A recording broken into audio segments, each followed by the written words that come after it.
아예 모른다고 했던 것과는 뭐 아주 약간 뉘앙스가 달라진 거 아니냐라는 게 뭐 대체적인 시각인 것 같아요.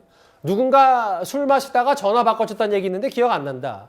어제 이 말을 했고, 근데 검찰은 두 사람의 통화 사실이 있다는 취재 진술까지 확보를 했다. 어떻게 좀 들으셨어요? 저는 저거 보면서 좀 웃음이 나왔어요. 왜냐하면 이재명 대표가 제일 처음으로 먼저 포문을 열었습니다.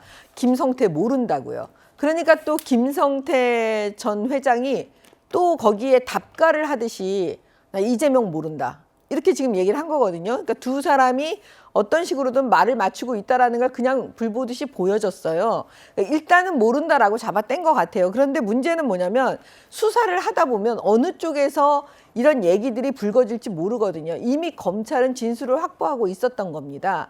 이재명, 김성태 두 사람이 되게 가깝다는 거를 그 검찰이 꼭 저 진술만 있겠습니까? 저는 저거 말고도 다른 여러 가지 증거들을 이미 확보하고 있는 게 아닌가라는 생각이 들거든요. 예. 근데 그걸 이재명 대표가 모를 리가 없잖아요. 본인들의 그 일들인데. 그러니까 이제 여기서 발을 조금 빼는 겁니다. 또 아니 뭐 술 먹다가 바꿔준 기억이 있다 이런 식으로. 근데 제가 볼 때는 그건 여태까지 이재명 대표의 그 말하는 방식이에요. 일단 잡아떼고 모른다. 사실 고인이 되신 김문기 전 차장에 대해서도 모른다고 했잖아요. 근데 예. 나중에 사진이 나왔잖아요. 같이 놀러 간 사진들이. 제가 볼 때는 이번에도 이재명, 김성태 저 두 분이 아주 가깝다는 게 또 나올 겁니다. 예. 여기서부터는 좀 추측이고 개인적인 시각이라고 제가 한번 순말을 하겠습니다. 네.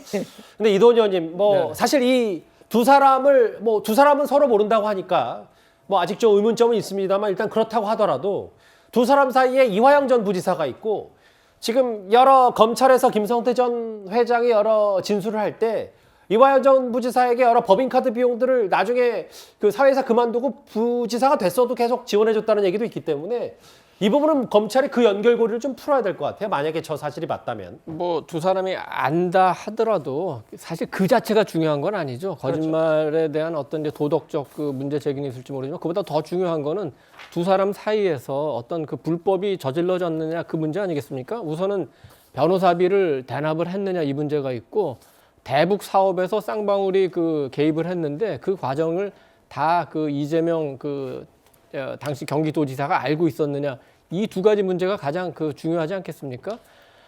두 사람의 관계에 대해서는 이미 이제 쌍방울 내에서 두 번의 증언이 있었습니다. 부회장을 했던 이제 한모 씨가 얘기하기를 성태형하고 이재명 후보는 가깝지 내 사무실에도 두 번이나 왔었어 이렇게 한 사석에서 얘기했던 그 녹취록이 공개가 된 게 있죠. 또 하나는 이제 그 전직 비서실장이 김성태 그다음에 양모 그 저기 부회장이 또 박모라는 또 부회장이 또 따로 다른 부회장이 있습니다. 그리고 이재명, 이화영 이 네 사람이 굉장히 가깝게 어울렸다는 또 증언이 그 법정에서 나오기도 했죠.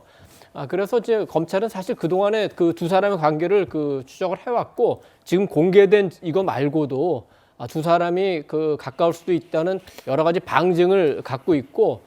그런 상황에서 사진이라든지 구체적인 그 증거를 추적을 했던 것 같은데 확보를 했는지는 아직 모르겠습니다. 그렇지만 아까 말씀드린 대로 아느냐 그것도 굉장히 이제 정황 증거로서 중요하지만 그보다 더 중요한 거는 변호사비를 대납했다는 의혹, 그다음에 이제 대북 사업, 대북 송금 이런 문제에서 어떤 불법이 있었느냐 그 부분이 훨씬 중요하다 뭐 이렇게 얘기할 수 있겠죠. 일단 검찰은 오늘 새벽 김성태 전 회장에 대해서 구속영장을 청구했습니다. 대북 송금 혐의까지 추가가 됐습니다. 이재명의 경기도와 김성태 쌍방울이 공모한 대북 불법 송금 사건의 전모를 끝까지 파헤쳐야 합니다. 이재명의 경기도와 김성태의 쌍방울이 천안함 폭침 테러 주범 김영철에게 뇌물을 갖다 바친 사건입니다. 미국 대통령 후보가 오사마 빈 라덴에게 비자금을 대준 것과 마찬가지의 범죄입니다. 현행법상으로 여적죄에 해당합니다. 이재명이 경기도가 해결사로 등장시킨 인물이 바로 김성태 쌍방울 회장입니다. 돈은 거짓말을 하지 않으니까 자금 쫓아가면은 그 말이 사실인지 아닌지 알 수 있을 것이고 대북 송금 과정이 또 뭐 아태협이라든가 뭐 이런 게 좀 관련이 돼 있고 또 규모도 방대하고 여러 번에 걸쳐 있기 때문에 그 과정에서 저희가 뭐 상상하지 못하는 뭐 그런 여러 가지 얘기들이 또 나올 수 있겠다 싶습니다. 일단 뭐 여당은 여적죄에 해당한다. 끝까지 파헤쳐야 된다는 얘기까지 했고 야당에서조차 물론 뭐 그 쓴소리를 많이 하고 있는 조홍천 의원입니다만 돈은 거짓말하지 않으니까 자금을 쫓아가면 알 수 있을 것이고 상상 못한 얘기들이 나올 수도 있다. 이 얘기와 함께 어쨌든 검찰이 그 김성태 전 회장 구속영장에 이 대북 송금 의혹까지 혐의까지 추적을 했기 때문에 노 교수님 좀 이 문제를 중하게 보십니까? 김 전 회장이 받는 혐의가 굉장히 많죠. 우선 뭐 횡령 배임인데 예. 4,500억 원 가량의 배임 및 횡령이라 그래요. 자본시장법 위반 혐의, 200억 원 전환 사채를 발행하면서 허위 공시했다 이런 것이고요. 또 지금 말씀하신 대북 송금 의혹, 640만 달러를 이제 불법적으로 송금했다 그런 것이고요.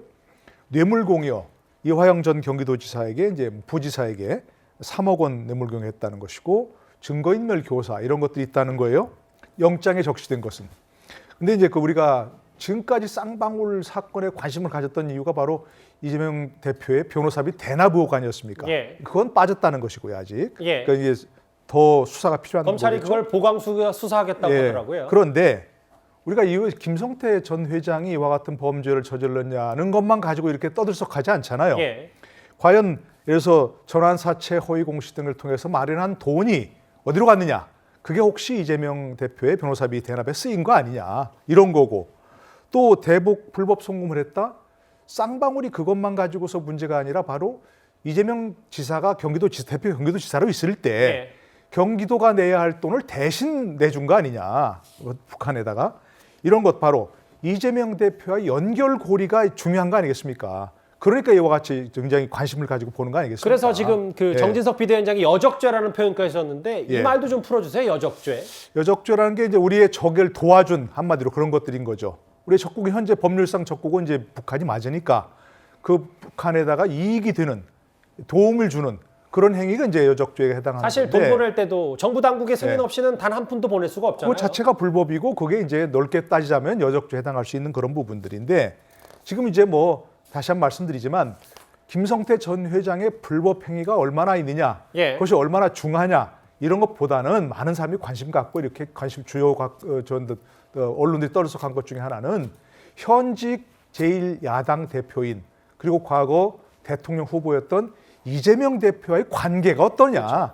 이게 지금 문제가 아니겠습니까? 근데 그 부분은 관련성 문제는 조금 더 수사를 해봐야 되는 그런 부분이라고 생각합니다. 뭐 종천 의원이 좀 조심스럽지만 상상도 못한 일이 벌어질 수도 있다. 돈을 쫓다 보면 뭐 이런 얘기까지 했기 때문에요. 근데 김준일 에디터님, 어제 이재명 대표 KBS 인터뷰에서 가장 강하게 부인한 혐의가 의혹이 바로 이거예요.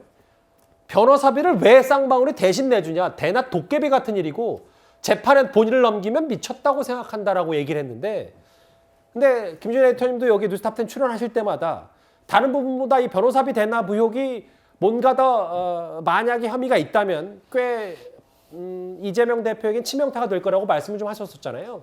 예, 뭐 치명타가 되겠죠. 사실이라면. 근데 이제 그 사실을 밝혀내는 게 검찰이고 아까 전에 말씀하셨지만은 지금 이번에 영장을 이제 구속영장을 청구하는데 안 들어갔잖아요. 변호사비 맞아요. 대납 의혹이. 그러니까 뭐 다른 것들도 횡령, 배임, 뭐 이를테면은 뇌물 공여 뭐 등등으로 해서 이것만으로도 구속이 될 사유가 차고 넘치기 때문에 빠진 것도 있지만 변호사비 대납 의혹이 아직 지금 실체가 드러나지 않았기 때문에 빠진 거거든요.